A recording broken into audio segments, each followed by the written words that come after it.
नीरजा की बात सुनकर जरीना ने जमे हुए तालाब की बर्फ पर अपना चेहरा देखा। उसके बाद उसने धीमी आवाज में कहा, उस बेवकूफ ने मुझे वादा किया था कि वो मरेगा नहीं। अगर उसने ये वादा तोड़ा तो मैं जहन्नुम में जाकर भी उसे वहां से खींच लाऊंगी। इतने में नीरजा आगे आई और उसने जरीना का हाथ पकड़ते हुए कहा, अब जो कि तुम्हें उसके बारे में थोड़ा पता चल गया है, इसलिए मुझे नहीं लगता कि तुम्हें इस तरह सभी से दूर रहना चाहिए। उस वक्त जो कुछ भी हुआ उसका इल्जाम पिताजी पर तो नहीं डाला जा सकता जरीना। वो भी तो दल की जिम्मेदारियों के चलते मजबूर थे। ये सुनकर जरीना अपना सिर हिलाने लगी, जिसके साथ ही उसने कहा, मैं जानती हूँ दीदी, उस वक्त जो कुछ हुआ उसका इल्जाम मैं पिताजी पर डाल भी नहीं रही हूँ। अगर मुझे किसी पर इल्जाम थोपना ही है तो मैं खुद को गुनहगार समझती हूँ कि मैं तब कुछ नहीं कर पाई। अगर मैं ताकतवर होती तो शायद आज किसी को भी ये दिन देखना ही नहीं पड़ता। हर बार मैं सिर्फ उसके पीछे पड़ी रहती थी और उसे सबसे लड़ते हुए देखती रहती थी। ऐसा कहते वक्त उसे छोटू याद आने लगा, जो मीरांश दल के तीनों लीडर्स से लड़ते वक्त खून से लथपथ हो चुका था। उस बारे में सोचकर जरीना की आंखों में जज्बात उमड़ने लगे और उसने गहरी सांस लेते हुए कहा, मैं और ताकतवर बनना चाहती हूँ दी। आप भी तो ध्रुव को जानती हैं, एक बार वो पूर्वी हिस्से आ गया तो वो जरूर मीरांश दल पर हमला करेगा। उस वक्त मैं पिछली बार की तरह चुपचाप खड़ी नहीं रहूंगी, बल्कि इस लड़ाई में ध्रुव का बराबरी से साथ दूंगी। नीरजा गौर से जरीना की आंखों में झलकते यकीन को देखने लगी।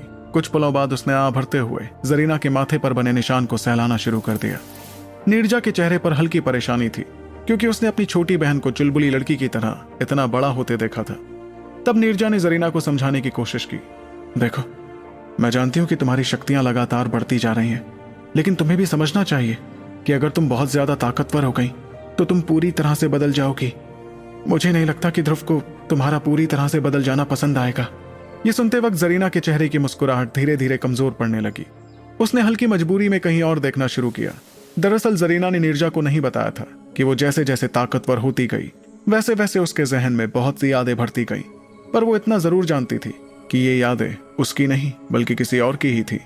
जरीना फिलहाल नहीं जानती थी कि उसका बदल जाना अच्छा होता या फिर बुरा, लेकिन उसे इस वक्त तो यही समझ आ रहा था कि छोटू की मदद करने के लिए उसे बहुत ताकतवर बनना पड़ता और मीरांश दल के खिलाफ लड़ने की ताकत हासिल करने का उसके पास यही सबसे अच्छा तरीका था। इतने में जरीना ने नीरजा की तरफ देखकर धीमी आवाज में कहा, दी आप फिक्र मत कीजिए, जब तक वो सही सलामत वापस आएगा तब उसे जरीना ही मिलेगी।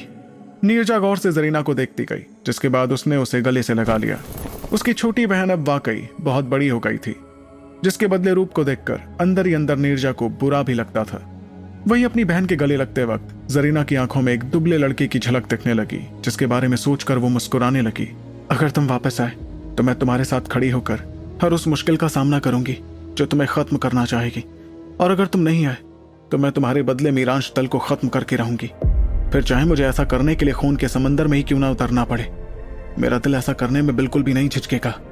जिस दौरान हिमान और बाकी दोनों के बुरी तरह मरने की खबर पूर्वी हिस्से में फैलती जा रही थी, उस वक्त ध्रुव रायजादा का जिक्र एक बार फिर चारों तरफ फैल गया। वहीं उस जगह से काफी दूर दैत्यों के सागर में भी हंगामा मचा हुआ था। इस हंगामे की वजह था प्रज्वल दल, जिसने एक बड़ा ही अनोखा मुकाबला रखा था। ये मुकाबला हवाई इलाके में हुए पांचों दलों की टक्कर से बहुत ज्यादा शानदार था, क्योंकि प्रज्वल दल का ओहदा उस इलाके के दलों से काफी ऊंचा था। मगर एक और खास वजह जिसके कारण लोग इस मुकाबले के लिए खिंचे जा रहे थे, वो थी बिजली धार प्राचीन निशान हासिल करने की इच्छा। भले ही बहुत से लोगों को शक था कि प्रज्वल दल ऐसी अनोखी चीज क्यों इनाम के तौर पर दे रहा था, पर इसके बावजूद हर कोई उसे हासिल करने की कोशिश तो जरूर करता।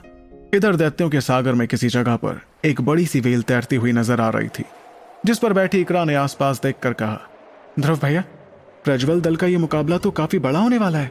देखा जाए तो वहां बहुत से बड़े जहाज दिखाई दे रहे थे जो तेज रफ्तार में आगे बढ़ रहे थे। उनके अलावा बहुत से तिलस्मी जानवर भी दिखाई दे रहे थे और सभी की मंजिल एक ही थी, इसलिए वो सभी एक ही दिशा में बढ़ रहे थे। वो जिस दिशा में आगे बढ़ रहे थे उसे देखकर यह समझा जा सकता था कि वो ज्वालाधीश इलाके की तरफ बढ़ रहे थे। इकरा की बात सुनकर छोटू मुस्कुराते हुए अपना सिर हिलाने लगा।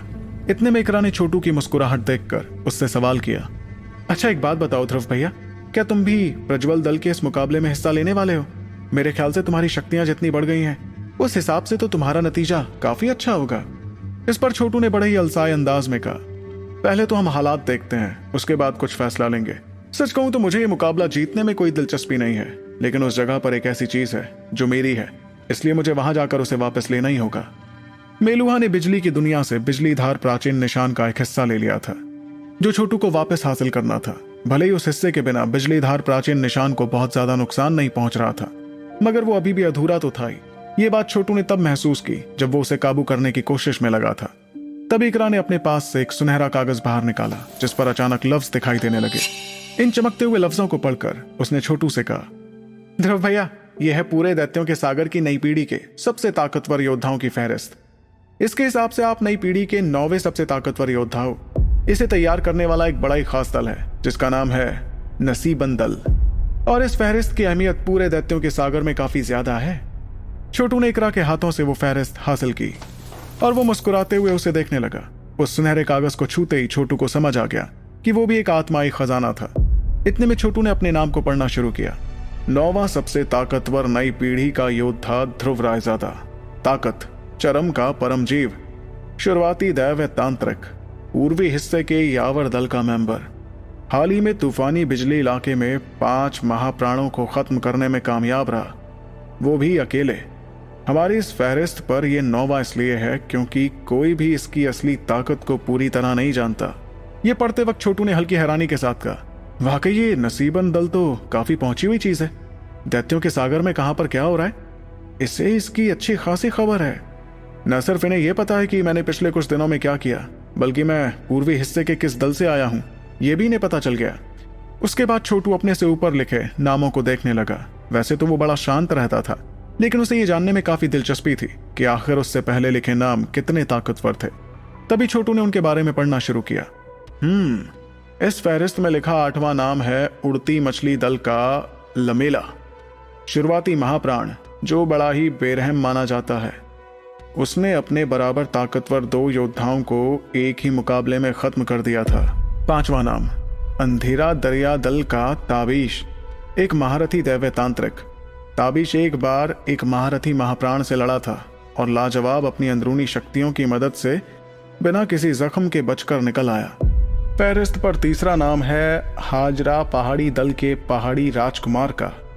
राजकुमार ने अपने दल की खास तकनीक सीख ली है जिससे उसे एक ऐसी ताकत मिली जिससे वो अपने जैसे बहुत से योद्धा तैयार कर सकता है। 2रा नाम है प्रज्वल दल की जिनाया का, आतिशबाज प्राचीन निशान के मालिक मेलुहा के शिष्य और प्रज्वल दल की अगली लीडर। और सबसे पहला नाम है यकार का, जो किसी दल से नहीं आता है। बहुत वक्त पहले उसने एक महारथी महाप्राण योद्धा को खत्म कर दिया था। पहला नाम पढ़ते ही छोटू के चेहरे का रंग बदलने लगा। वो समझ गया था कि यकार जरूर कोई रहस्यमय और अजीब योद्धा था, क्योंकि खुद नसीबन दल जैसा ताकतवर दल भी उसके बारे में ज्यादा जानकारी इकट्ठा नहीं कर पाया था। इस दौरान इकरा ने भी छोटू के चेहरे का रंग बदलते हुए देखा, जिसके बाद वो भी झांकते हुए उस नाम को देखने लगी जिसे छोटू देख रहा था।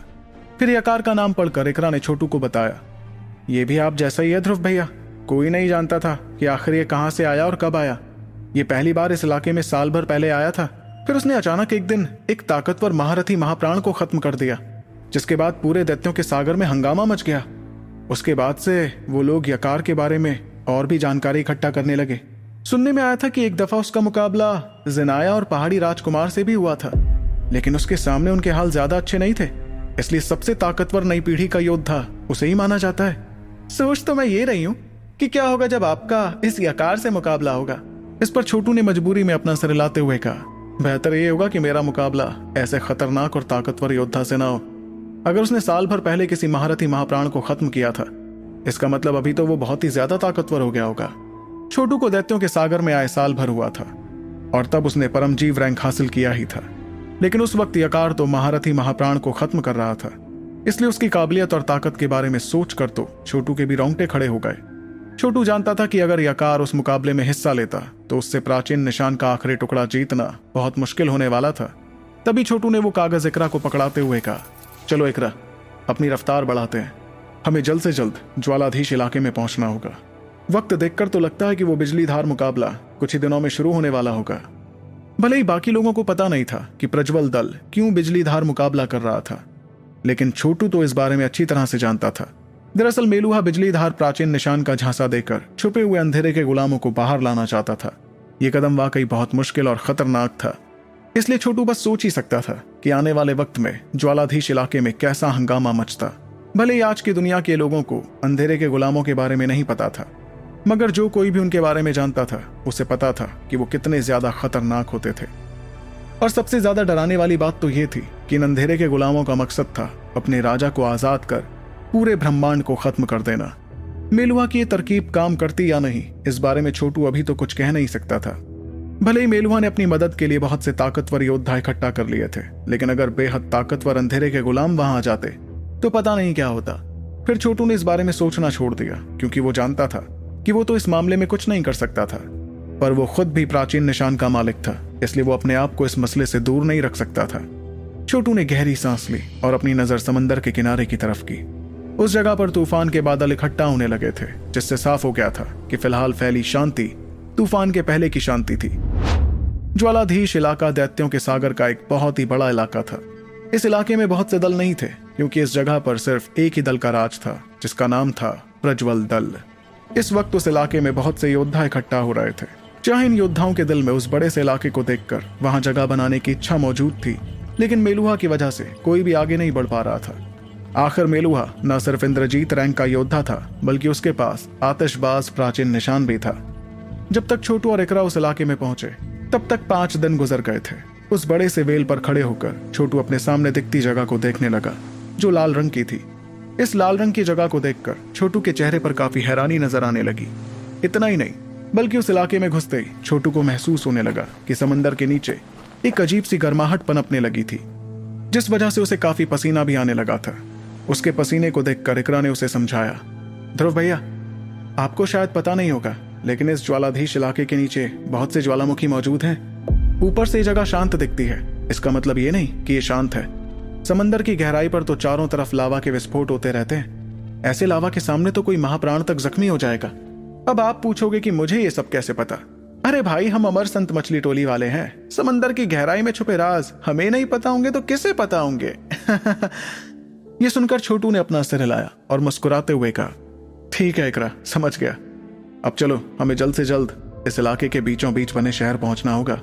उसके बाद वो और इकरा तेजी से आगे बढ़ने लगे और कुछ देर बाद एक बड़े से शहर के सामने पहुंचे। वहां पहुंचते ही दिखाई दिया कि वहां बहुत से लोग इकट्ठा थे। जैसे जैसे वो आगे बढ़ता गया, वैसे वैसे उसे लाल रंग के कवच पहने लोग दिखाई देने लगे। वो लगातार अपने चारों तरफ निगरानी रखते जा रहे थे, जिनके पहनावे को देखकर छोटू समझ गया कि वो जरूर प्रज्वल दल के लोग थे।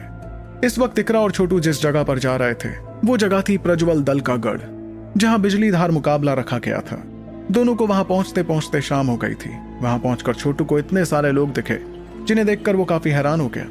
वहां मौजूद लोगों की तादाद ही ज्यादा नहीं थी, बल्कि उनकी शक्तियां भी बहुत ज्यादा थी। तब इकरा ने मुस्कुराते हुए कहा, ध्रुव भैया, इस शहर में प्रज्वल दल का मेहमान महल है, जहां इस मुकाबले में हिस्सा लेने वाले मेहमान रह सकते हैं। पीछे लिखी जानकारी तो यही थी, तो क्यों ना हम लोग सीधे वहीं चले? इस पर छोटू ने हामी भरी, जिसके बाद वो दोनों सीधे उस मेहमान महल की तरफ बढ़ने लगे। वहां जाने में दोनों को तकरीबन 10 मिनट का वक्त लगा, क्योंकि शहर में भीड़ इतनी ज्यादा जो थी। उस महल के बाहर कुछ योद्धा खड़े थे, जो भले ही काफी ताकतवर थे, मगर वो योद्धाओं को अंदर जाने से रोक नहीं रहे थे। इसलिए छोटू और इकरा आसानी से अंदर पहुंच गए। जहां पहुंचते ही उन्हें एक बहुत बड़ी जगह दिखी। उस जगह पर काफी शोर शराबा था और चारों ओर लोग ही लोग दिखाई दे रहे थे। छोटू इन लोगों को गौर से देखता गया और महसूस करने लगा कि वहां मौजूद सभी लोग बहुत ताकतवर थे। लेकिन जिस दौरान छोटू बाकी लोगों को देखने में लगा था, उतने में अचानक उसे पीछे से एक पहचानी हुई आवाज सुनाई पड़ी, ध्रुव, तुम भी यहाँ आ गए? इस आवाज में थोड़ी हैरानी भी थी, जिसे महसूस कर छोटू तुरंत पीछे मुड़ा और देखने लगा कि आखिर उसे किसने बुलाया था। क्या होने वाला है बिजलीधार मुकाबले में, और कैसे योद्धाओं का सामना कर बिजलीधार प्राचीन निशान का आखिरी हिस्सा ले पाएगा छोटू, या फिर अंधेरे के गुलामों के सामने मजबूर होना पड़ेगा उसे? इन सभी सवालों के जवाब जानने के लिए सुनते रहिए दी one and only RJ Revansh के साथ सुपर योद्धा, सिर्फ आपके अपने पॉकेट एफएम पर।